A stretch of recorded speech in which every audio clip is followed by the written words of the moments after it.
Donc, عافاك أي واحد سولكم أشنو هما les éléments constitutifs d'un État, vous allez dire qu'il y en a trois. Le territoire, population et pouvoir politique. Ok, si je vous dis le territoire, il y a combien de types de territoires? On va dire qu'il y en a trois. Il y a le territoire terrestre, aérien et maritime. La population, est-ce que la population est composée uniquement des nationaux, des personnes qui ont la nationalité? Non, la population est composée à la fois des personnes qui ont la nationalité et des étrangers qui sont résidents sur le territoire. Et la population, on a fait rire les nationaux. C'est les nationaux et les personnes qui sont étrangers mais qui résident sur le territoire. La population fait les nationaux, les la nationalité. Et comment on peut acquérir la nationalité? On peut l'acquérir par le sang. C'est quoi par le sang? Les parents.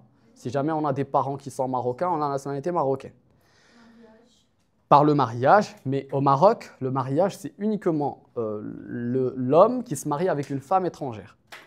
Vous savez que la femme marocaine ne peut pas transférer sa nationalité marocaine à un homme étranger. C'est une sorte de discrimination qui a été imposée dans le cadre du code de la nationalité. Il y a un code qui s'appelle le code de la nationalité. C'est une loi ordinaire qui s'appelle le code de nationalité qui régit la nationalité qui va jusqu'à traite. Mais le pour qui est également par le sol. Donc on par le sang et par le sol. C'est quoi par le sol? Non, avant même d'habiter. C'est le lieu de naissance, excellent. Mais ce n'est pas dans tous les pays. Par exemple, en France, si tu es né en France, tu es français. Au Canada, si tu es né au Canada, tu es canadien. Aux États-Unis, si tu es né aux États-Unis, tu es américain. Si tu es né au Maroc, est-ce que tu es marocain? Non. ما عندناش حنا l'acquisition de la nationalité par le sol. عندنا بطريقة واحدة أخرى. في المغرب يقول لك خصك تكون تزاد شوف شحال صعيبة. شحال صعيبة هادشي. Ouais, la nationalité elle est compliquée. En fait, on a dit comment je suis au Maghreb. Donc, si jamais on trouve une personne dont les parents sont inconnus, un enfant اللي ما عارفينش الوالدين ديالو، اش كنعتبروه؟ مغربي ولا ماشي مغربي؟ Marocain. Il a comme les parents ديالو inconnus, on le considère comme marocain. Mais si jamais les parents ديالو بانوا من بعد قبل من 18 عام, les parents ديالو ils sont apparus avant 18 ans, on estime alors que et qu'ils sont étrangers, on lui enlève la nationalité. C'est clair? واحد منهم واحد اخر تيقول لك بلا الا بغيت تاخذ لا ناسيوناليتي ماروكان خذها كتخافها عامه تيقول لك شوف هذه شحال صعيبه لاكيزيسيون بار لا لوا تيقول لك خص يكونوا لي بارون ديالك تزادوا في المغرب بجوج وانت تزاديتي في المغرب وقبل من 2 ans de ta majorité, c'est-à-dire l'âge تاع شحال 2 ans قبل 16 ans. Donc les 2 ans avant ta majorité خاصك دير واحد لا ديكلاراسيون le ministre de la justice تقول je veux devenir marocain.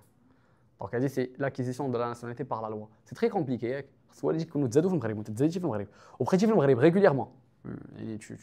Tu résides au Maroc d'une manière régulière. Ou dire 2 ans avant ta majorité دير واحد la demande.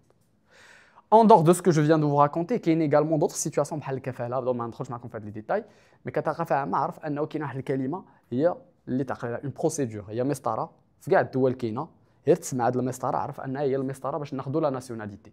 دونك عقل معايا هاد الكلمه نقول لك maintenant. La procédure de la naturalisation. عاود معايا هاد الكلمه. Procédure de la naturalisation. Dès que tu entends procédure de la naturalisation, c'est une procédure à travers laquelle on va donner la nationalité à une personne. C'est clair? كدوز des tests, كاين des conditions. Donc chez la procédure de la naturalisation في المغرب عندها des conditions, فرنسا عندها des conditions, في الامريكان عندها des donc les conditions ils diffèrent de chaque pays. انت عقلي السميه ديالها. واخا الا شي واحد داخل المغرب وماشي هو ان فري ماروكان. اسمحوا لي ماشي هو داخل illégitimement. واش تي داخل في la population? Est-ce que la population est composée des personnes qui sont dans le pays d'une manière illégitime? كاين شي ناس يقدروا يكونوا داخلين معنا في المغرب مي داخلين مهاجرين illégitimes. Est-ce qu'ils vont être comptés dans la population? Non. Donc la population fait les Marocains et les étrangers qui sont résidents d'une manière, on va dire, licite et légitime, légale. Il y a des gens d'une manière illicite, mais il y a la population maghrébienne. Ok, troisièmement, le pouvoir. C'est quoi le pouvoir? C'est l'ensemble des autorités qui permettent à l'État d'exercer sa dominance sur le territoire et sur la population. Il y a d'autres détails que nous avons maintenant. Le pouvoir doit exister et il doit être légitime. Juste les kalimat. Il doit exister et il doit être légitime. خص يكون عندنا ان بوفوار باش نقولوا بلي حنا دوله ولكن لا يكفي انه يكون عندنا ان بوفوار. لو بوفوار سو يكون ليجيتيم. سي كوا ليجيتيم؟ عنده واحد المشروعيه والناس كيحترموه. تخيل معايا مشيت لواحد البلاصه قلت لهم انا هو لو غوا تاع هاد البلاصه وهادو هو الحكومه ديالي وهذا هو البرلمان ديالي واجي المحكمه واجي وتا واحد ما دا فيا في ديك البلاصه. Est-ce que le pouvoir il est légitime? Non. Quand est-ce que le pouvoir il est légitime? Lorsqu'il se fait respecter. Est-ce qu'au Maroc on a un pouvoir légitime? Oui, parce qu'il se fait respecter. Est-ce que dans la Syrie, à l'époque de Bachar el-Assad, est-ce que le pouvoir il existait? Oui, mais est-ce qu'il était légitime? Non. À l'époque de Bachar el-Assad, نص كثير الشعب ما كانش معترف بالحكومه ديالو، ونص كثير الشعب ما كانش معترف بالبوليس ديالو، ونص كثير الشعب ما معترفش بالمحاكم وما معترفش داكشي. يعني c'était un pouvoir qui était en place mais il n'était pas légitime. Donc pour parler d'un état, il faut que le pouvoir existe et qu'il soit légitime. OK, maintenant les caractères juridiques de l'état. Premièrement, l'état c'est une personne morale